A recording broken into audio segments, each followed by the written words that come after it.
Guys, Leo ആയിട്ട് വഴക്കിട്ട് ലാവി അമ്മേനെ സോപ്പടിക്കാൻ പോയതാണ്.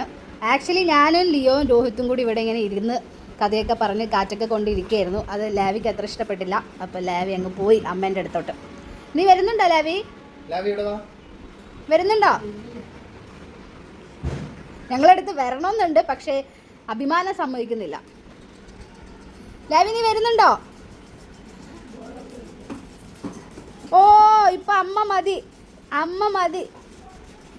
ലാവി നീ വന്നോ? നിനക്ക് മസാജ് ചെയ്യാൻ പറ്റും.